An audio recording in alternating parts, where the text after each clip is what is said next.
Hello everyone. मुझे उम्मीद है कि आप सब बिल्कुल ठीक ठाक होंगे। हम लोग आज बायो की बुक में से चैप्टर नंबर 8 में से टॉपिक डिस्कस करेंगे फर्टिलाइज़र्स पे। That what are fertilizers, what is the importance of fertilizers and what are the different kinds of fertilizers we have.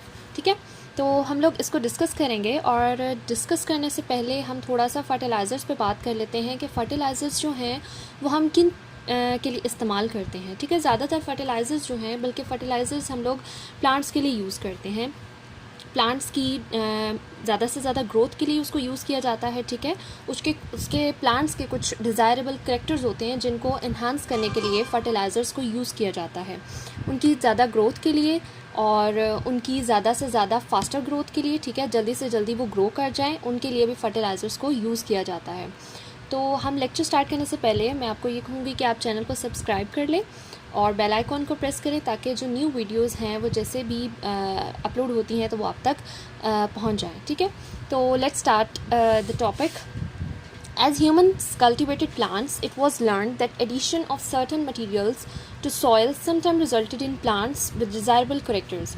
अब वो कहते हैं कि जैसे ह्यूमन बींग्स जो होते हैं वो प्लांट्स को जब डालते हैं, बीज बोते हैं, प्लांट्स जो है वो कल्टीवेट करते हैं, तो it was learn that addition of certain materials, बहुत से मटीरियल्स जो हैं उनको ऐड अप करवाया जाता है सॉइल के अंदर ताकि सॉइल जो है वो फर्टिलाइज हो जाए। ठीक है, हर लिहाज से, ताकि उसके जितने भी मटेरियल, जितनी भी कंडीशंस उसको चाहिए हैं प्लांट को, वो प्रॉपर कंडीशंस उसको मिल सकें। डिज़ायरेबल करेक्टर्स कौन कौन से हो सकते हैं जी? ज़्यादा से ज़्यादा फ्रूट चाहिए होता है। ठीक है, faster growth, more attractive flowers, colouring अच्छी आ जाती है, फ्रेश लगते हैं। ठीक है, such materials were named as fertilizers. इन कुछ मटीरियल्स को हम क्या बोलते हैं जी? फर्टिलाइजर्स। और फर्टिलाइजर्स जो होते हैं उनको क्लासीफाई किया जाता है टू टाइप्स में। टू टाइप्स कौन सी होती हैं? The first one is organic और the second one is inorganic. ठीक है, नेचुरली अकरिंग। अब जो नेचुरली अकरिंग फर्टिलाइजर्स होते हैं, इनऑर्गेनिक फर्टिलाइजर्स होते हैं, जिसमें आ जाती हैं रॉक फॉस्फेट, ठीक है, एलिमेंटल सल्फर एंड जिप्सम। ये 3 एग्जांपल्स आ जाती हैं इनऑर्गेनिक फर्टिलाइजर्स की। यहाँ पर मैंने कुछ क्वेश्चंस बनाए हैं। What are fertilizers? फर्टिलाइजर्स की डेफिनेशन देखें, यहाँ से हम लोग स्टार्ट करेंगे। As humans cultivated plants, it was learned that addition of certain materials to soil sometimes resulted in plants with desirable characters. For example, more fruit, faster growth, more attractive flowers. Such materials were named as fertilizers. यहाँ तक आपकी fertilizers की जो है वो definition coat होगी। और उसके बाद हम लोग आते हैं दूसरी definition पे। What are inorganic fertilizers? Inorganic fertilizers में हमने पढ़ी इसकी 3 टाइप्स, 3 एग्जांपल्स पढ़ी जिसमें ये फर्टिलाइज़र इंक्लूड होता है। The first one is rock phosphate, elemental sulphur and gypsum. ठीक है, they are not chemically modified. अब वो कहते हैं केमिकली जो है, केमिकल्स इनमें ज़्यादातर इतनी मॉडिफिकेशन से प्रेजेंट नहीं होते हैं। ठीक है, if the nitrogen is the main element, अगर वो कहते हैं नाइट्रोजन इसका मेन एलिमेंट है, they are called nitrogen fertilisers.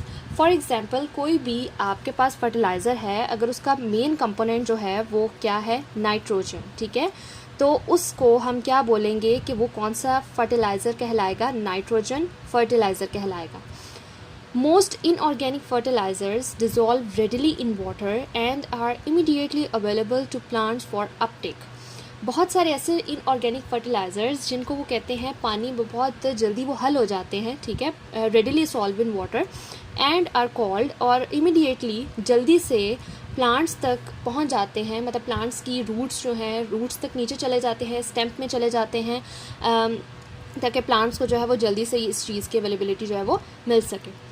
Next हम चलते हैं ऑर्गेनिक फर्टिलाइजर्स पे। What are organic fertilizers? ठीक है, organic fertilizers are derived from the plant and animal materials. अब देखिए, प्लांट के कुछ मटेरियल्स और एनिमल के कुछ मटेरियल्स को वो कहते हैं कि हम लोग यूज़ करते हैं नेचुरल फर्टिलाइजर्स के तौर पर, ऑर्गेनिक। ठीक है, अच्छा, ऑर्गेनिक फर्टिलाइजर्स जो होते हैं कहते हैं कि हम लोग सॉइल जब करते हैं उसको फर्टिलाइज़ करने के लिए, या सॉइल को जब हम उसमें कोई ना कोई चीज़ डालते हैं तो पहले सॉइल को फर्टिलाइज़ करते हैं, उसको ज़रखेज़ बनाते हैं। ठीक है, तो उसमें आप लोग ने देखा होगा कि कभी बहुत सारे जो छिलके होते हैं, पील ऑफ्स होते हैं डिफरेंट वेजिटेबल्स के, फ्रूट्स के, उनको सॉइल के अंदर डाल दिया जाता है ताकि उसमें से जो न्यूट्रिएंट्स हैं वो सॉइल तक जा सके, कन्वर्ट हो जाए और सॉइल जो है वो अच्छी हो जाए, ठीक है, ज़रखेज़ हो जाए, ताकि प्लांट्स जो हैं वो अच्छे ग्रो कर सकें. Organic fertilizers are derived from the plant and animal materials. They are more complex and take time to be broken down into forms usable by plants. Manure and compost are used as organic fertilizers. अब manure और compost में मैंने आपको यही चीज़ बताई कि जो peel off होते हैं, ठीक है, और manure कहा जाता है गोबर को, ठीक है, गोबर को भी यूज़ किया जाता है कि soil जो है उसकी fertility को increase करने के लिए, enhance करने के लिए. They can also increase soil drainage, aeration and the ability of the soil to hold nutrients. अब वो कहते हैं कि इंक्रीज़ करने के लिए सॉइल की ड्रेनेज को, सॉइल के अंदर ज़्यादा से ज़्यादा एयर पास होती रहे, ठीक है, एयर के पार्टिकल्स आते रहें, वो ज़्यादा अच्छे से न्यूट्रिएंट्स को क्या कर सकते हैं, होल्ड कर सकते हैं अपने अंदर, ताकि वो चीज़ ज़्यादा देर तक उनके अंदर रह सके और प्लांट्स जो है वो अच्छे से ग्रो कर सकें और अच्छे रेट पर ग्रो कर सकें. ये टॉपिक आपका आज हम लोगों ने यही टॉपिक डिस्कस करना है, बट इसके अंदर आपके पास कितने क्वेश्चंस आ जाते हैं जी? 3 क्वेश्चंस आ जाते हैं, ठीक है जी.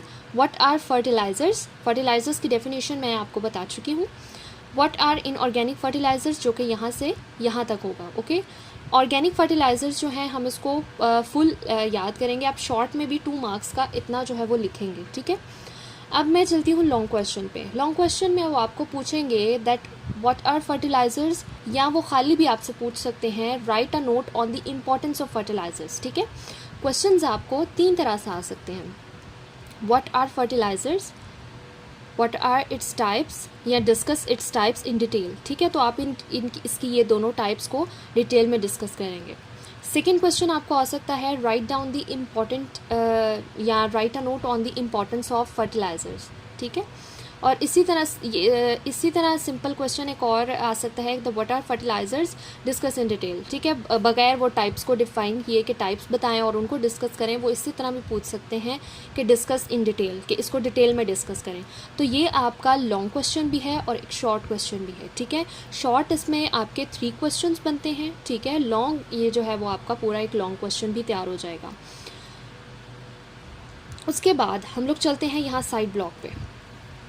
The distinction between the organic and inorganic fertilizers is not always clear cut. Urea, for example, is an organic compound, but chemically synthesized urea is generally grouped with inorganic fertilizers. इसमें वो आपको बता रहे हैं डिस्टिंक्शन का मतलब यहाँ पर है डिफरेंस, ठीक है. What is the difference between organic and inorganic fertilizers? Another short question, ठीक है.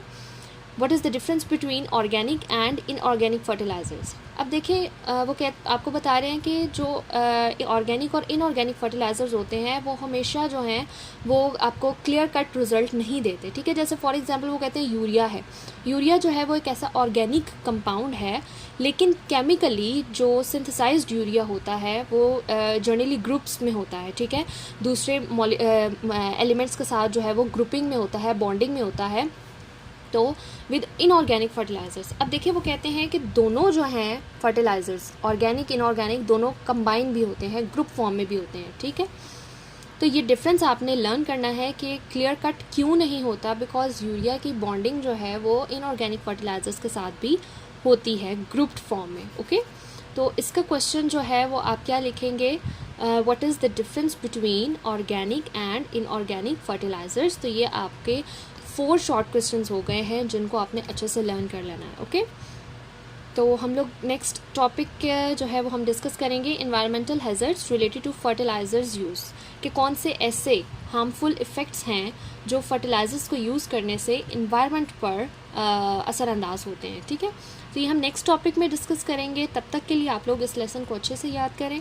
जो कुछ आपको समझ नहीं आता वो अपनी कमेंट्स में मुझसे पूछ सकते हैं, ओके जी. खुदा हाफिज़.